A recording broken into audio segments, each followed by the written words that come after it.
Hi guys, what's up? So the NBA draft, we already know that a couple days ago the picks were in, everything was hosted. So wanted to get my quick reaction and take on these couple of picks, let alone reaction here on the show. First things first with Mr. Nick Wright. Initially, I kind of expected the first three picks of the Timberwolves, Warriors, and Hornets to go down the way they were. So, meaning Anthony Edwards was a given at the first pick with the Timberwolves. I've always stated I want the T Wolves to blow it up with Karl-Anthony Towns and D'Angelo Russell because the timeline of things don't match, let alone you've had Cat there for like 6 seasons and you're getting nowhere. I still don't expect the Timberwolves to make the playoffs, but with this Klay Thompson new injury, who knows? But they went with Anthony Edwards, so it is what it is. It's a given. Expected that at one. Real quickly, at number two, James Wiseman with the Warriors. This was before the Klay Thompson injury, so we got to see what happens. A lot of pressure is going to be back on Steph Curry and the crew, but you do have a starting lineup of Steph Curry, Andrew Wiggins. They picked up Kelly Oubre Jr., who's going to be the starting three, Draymond at the four, and then James Wiseman at the five. So it's going to be interesting on their part. LaMelo Ball, number three with the Hornets. Kudos to Michael Jordan, who made the correct and right move with the GM and the team and the franchise. I'm telling you guys, out of all these players, I'm most highly fond on LaMelo Ball. He will be a true superstar in the league, and he's an impact type player. He's going to be a franchise player. He's not nonchalant like Lonzo. LaMelo Ball will go out there and be a dog, and he can score, he can facilitate, and he is 6'8". So I see a lot of high potential with LaMelo. I'm glad he went number three into the Hornets because the first two picks with the Wolves and Warriors, that's in the Western Conference. It's stacked with stars out there and stacked franchises, well-run organizations, and stacked with a bunch of all-star type players. In the East, a lot of toxicity, terrible management, and not a lot of stars. So LaMelo Ball, he's going to flourish with the Charlotte Hornets, a young franchise, young team, Devontae Graham, even though he is a guard as well. I think Terry Rozier may get dealt, but you have PJ Washington, you have Miles Bridges, you have a bunch of young players, and you put LaMelo Ball in that franchise. I like their chances, man. They did pick up Gordon Hayward, which 4 years is too much, man. And for 30 mil each year, if they would have done for 2 years, I would have been fine with that. More with Charlotte, but 4 years is whatever. They'll probably keep him for 2 or 3 seasons and trade him later. But not to jump the gun, the Hornets right now, they're looking very nice. They're still looking nice right now. Now I think not this season, but the season after they'll make the playoffs. But LaMelo Ball is going to flourish. He's going to be a dog. And then we'll kind of address the other picks here, but let's kind of jump in here real quick and get my hot takes. Edwards went first overall to Minnesota last night, followed by big man James Wiseman to the Warriors, and then LaMelo Ball was selected third by Michael Jordan's Charlotte Hornets. Nick, what was your biggest takeaway from last night's draft? It's not really a big takeaway for me. There's just kind of a couple of key little things. For example, like first thing that popped up in my head, the New York Knicks, they were trying to trade up for Obi Toppin, but Obi Toppin actually landed at number 8, which I expected him to be top 5 to be picked, either by the Cavaliers or the Chicago Bulls. But kudos to the New York Knicks. I mean, even though you don't have a true direction, but even though you had the 8th pick, which was not good whatsoever, but you ended up Obi Toppin. I think he's going to be a great player for their franchise. That was one of the biggest takeaways for me. Another one was actually for the Washington Wizards and Denny Avdija. I mean, these European players, man, they start when they're 16. They know how to play a man's game of basketball, the right brand, offensive flow. There's no ego. There's no ball dominance. There's no selfish play. Denny Avdija, he's pretty much the small forward shooting guard for now the Washington Wizards. They picked him up. I was surprised he went to number 9.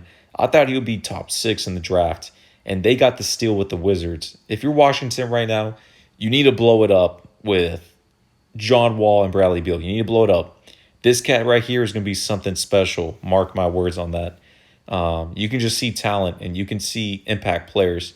And most of the impact players that kind of caught my eye, of course, are LaMelo Ball and Denji for me. Now, Anthony Edwards and James Wiseman, they'll be fine, but those two, whenever I watch their games, I see impact and true star players. The Mavericks had a great draft as well. Getting Josh Green and a couple of other guys in the second round. I kind of think I'm forgetting someone. Oh, I'm surprised RJ Hampton went number 24th and traded to the Denver Nuggets. And this kind of reminded me of 3 years ago when Denver picked up Michael Porter Jr. at 13. Denver Nuggets came back again and switched off RJ Hampton. So he's going to have a lot of great potential. But let's hear what they got to say here. Well, listen, there was a somewhat pretty obvious concerted media campaign against Anthony Edwards because a lot of agents didn't like the clutch workout and the way they kind of stole center stage. So I'm glad it didn't hurt his draft stock. I'm happy for Anthony Edwards. My other biggest takeaways were the second and third pick. I was worried for the Warriors that because of the Clay news, they would make a rash decision. Instead, they did the smart thing and the right thing and took the best player on their board in Wiseman. And LaMelo, I don't know that Charlotte's going to win a lot of games. In fact, I don't think they will. But I would be shocked if LaMelo does not win Offensive Rookie of the Year. They're going to let him shoot as much as he wants in Charlotte. I think he's statistically, I don't know that he'll be the best rookie actually, but statistically he's going to be the best rookie, and he should be the huge favorite to win Rookie of the Year. Yeah, I would definitely say for Rookie of the Year, for me, it's going to be LaMelo Ball. If not LaMelo Ball, Anthony Edwards would be in the mix. And surprisingly, guys, I'm going to say this again with the Washington Wizards. Deni Avdija, he could be top 2, top 3 in Rookie of the Year. This guy knows how to play grown man basketball, European type player. Watch his highlights.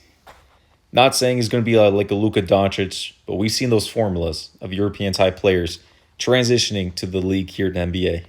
All right, Anthony Edwards feels a need.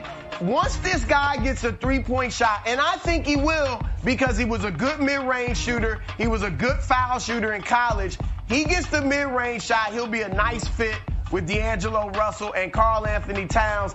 And you said LaMelo passes like magic. The last guy to compare a Ball brother to Magic Johnson was Magic Johnson at the press conference, and he was terribly wrong. So look, I like LaMelo. I would like nothing more than for him to be a star, because I love to see the GOAT have an actual star in Charlotte with him. I think if Melo, a lot of questions about Melo's competitiveness and maturity.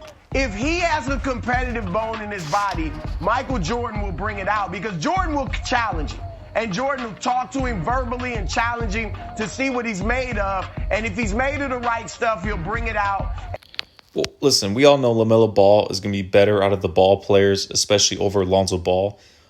Lonzo, he's 6'6" as a point guard. He's an impact type player, and I'm cool with him on your franchise. And I want Lonzo Ball, but Lonzo Ball is nonchalant. He doesn't have a drive. He doesn't have a motor as much. I don't know what it is internally, but something's there. With LaMelo Ball, he's taller. He's 6'8". He's a point guard. He does have more of a jumper and outside shot and confident with it. He has more of a dog to himself. And I see him more as an impact franchise player than Lonzo Ball. Meaning, again, I was ecstatic for the Charlotte Hornets. They have a great and bright future ahead of themselves. They don't mess things up. But LaMelo Ball will be a superstar in the league. Now, his first season, he can go for Rookie of the Year. But the Charlotte Hornets are going to be pretty nice next season. They're going to be a fun team to watch. I don't think they're going to make the playoffs. I think they'll probably finish a 10th or 11th seed. And instead of 82 games, it's going to be 72 games. So they'll probably finish around 32 wins, low 30s around in that range. Yeah, whenever it comes to that. But no, I'm excited for LaMelo Ball. He'll play well up to his potential in Charlotte, which I definitely hope happens. Jenna, this is a sort of a broad strokes, 20,000 feet thing, but I was surprised by the path that the top 3 picks took. Anthony Edwards played 32 games. Wiseman played 2 games. LaMelo played no games in college.